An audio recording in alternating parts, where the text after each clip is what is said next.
You've seen it everywhere, right? On buildings, flags, even around people's necks. I mean, the cross is probably one of the most recognizable symbols on the planet.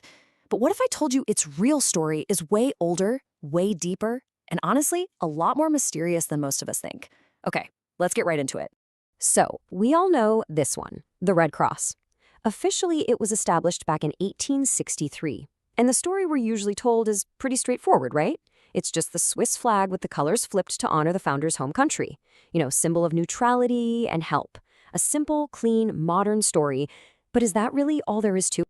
See, this is where things get really interesting. What if that symbol, the one we think of as being from the 1800s, is actually just the latest chapter in a story that's been playing out for thousands and thousands of years? Yeah, we're going to trace this thing all the way back. All right, so to really get this, we've got to go way, way back. I'm talking before Christianity, back to the cradle of civilization. We're going to look for the very first echoes of this shape. Okay, check this out. We're starting in ancient Sumeria, around 4000 BC. I mean, that is 6,000 years ago. And look, right there on the chest of this ancient god, what do you see? A cross. Specifically what's called a Tau cross. So long before it meant what we think it means today, it was a symbol of the gods. Now, let's jump over to Egypt about 1,000 years later, around 3000 BC. And here, we find the Ankh. You see the shape, right? It's basically a Tau cross, just with a loop on top. And for the Egyptians, this was the symbol for life. So think about it. We've already got divinity in Sumeria and life in Egypt, both tied to this shape. But believe it or not, its most important role was still ahead. And this is where the story takes a huge turn. The symbol goes from just being an emblem to becoming a mark of actual life or death. And it all happens within ancient Hebrew scripture. Okay, now this is absolutely crucial to understanding everything that follows. The 22nd and final letter of the ancient Hebrew alphabet was called Tau, or Tav, and its original symbol was a cross. It was literally the last letter, the final mark, the N. And here's why that matters so much. In the book of Ezekiel, from around 570 BC, God gives a command, put a mark, a Tau mark, a cross, on the foreheads of all the righteous people in Jerusalem. And get this, the order was that anyone who didn't have that cross on their forehead, man, woman, child, was to be slain. No pity. It was the ultimate mark of salvation, the thing that separated life from death. So, starting from this incredibly ancient and sacred origin, the symbol starts to travel. It goes on this amazing journey through different cultures and across centuries. And with every step, it picks up a new layer of meaning. So let's just walk through this timeline.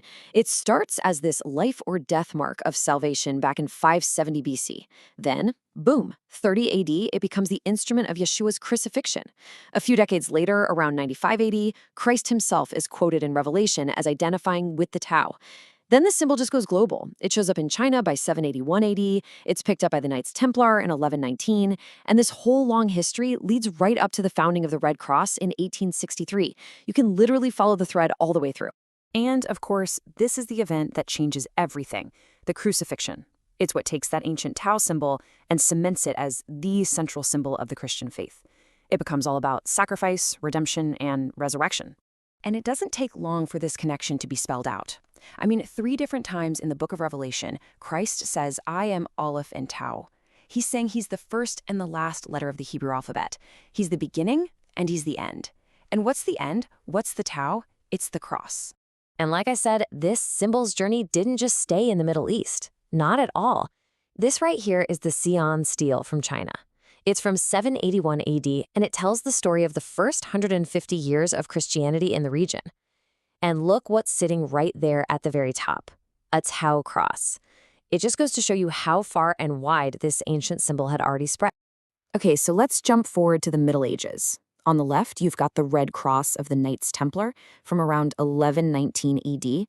And on the right, the Red Cross emblem we all know from 1863. I mean, you can't deny the visual connection there. It's like the symbol for holy warriors evolved over time into a symbol for helping everyone. So that whole journey brings us all the way up to the modern day. And this is where the source material that we're digging into here makes some pretty wild claims. It starts connecting this ancient symbol to things that have happened very, very recently.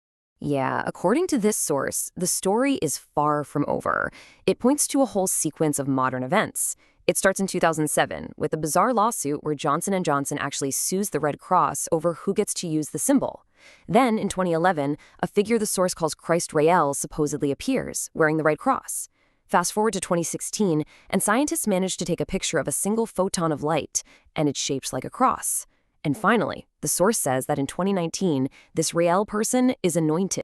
So the source material we're looking at here draws a very direct line from these modern events right back to Scripture. It points out that the name Rael can be translated to mean light of God, and it puts that right next to verses from the Gospel of John, where Christ says, "I am the light of the world." So there you have it, the secret history of the cross. It goes from an emblem on a Sumerian god to a life-saving mark to global symbol of faith, and now it's at the center of these modern claims. Which really leaves us with just one big question to think about. Is all of this just a massive 6,000-year-long series of coincidences? Or are we actually watching an ancient prophecy unfold right in front of our eyes?